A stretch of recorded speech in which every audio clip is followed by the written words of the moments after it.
അള്ളാഹുവിന്റെ റസൂൽ സല്ലല്ലാഹു അലൈഹി വസല്ലമ തങ്ങൾ പറയുന്നു, മഹത്തുക്കൾ പറയുകയാ, പള്ളിയിലേക്ക് നടക്കാൻ പറയുന്നത് വെറുതെയല്ല.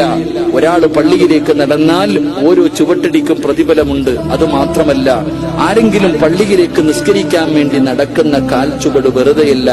അവൻ നാളെ സിറാത്ത് പാലത്തിൽ ഒരു കാലെടുത്തു വെക്കുമ്പോ ലക്ഷക്കണക്കിന് കിലോമീറ്ററുകൾ ദൂരം ആ ഒരൊറ്റ ചുവട്ടടിയിൽ അങ്ങ് പോകുമെന്ന.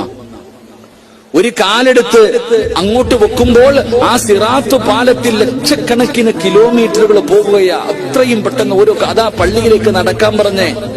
പള്ളിയിലേക്ക് നടന്നു പോകുന്നതിന്റെ പ്രതിഫലം, എന്റെ പ്രിയപ്പെട്ടവരെ, പള്ളിയുടെ മെമ്പറിനകത്ത് മിഹ്റാബിനകത്ത് ബൈക്ക് കയറ്റാൻ പറ്റുമെങ്കിൽ നമ്മൾ അവിടെ കയറ്റുന്നവന്മാരാ. നമ്മൾ എന്നാലും നടക്കൂല. നമുക്ക് നടക്കാൻ വലിയ മടിയാ.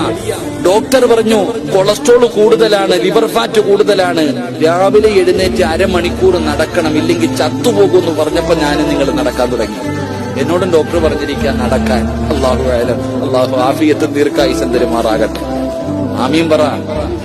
1400 വർഷങ്ങൾക്ക് മുമ്പ് നബി സല്ലല്ലാഹു അലൈഹി വസല്ലമ തങ്ങൾ പറഞ്ഞു, നിങ്ങൾ പള്ളിയിലേക്ക് ഒതുവെടുത്തിട്ട് നടന്നുപോ, നിന്റെ ഓരോ ചുവട്ടടിക്കും പ്രതിഫലമുണ്ട്, നീ രക്ഷ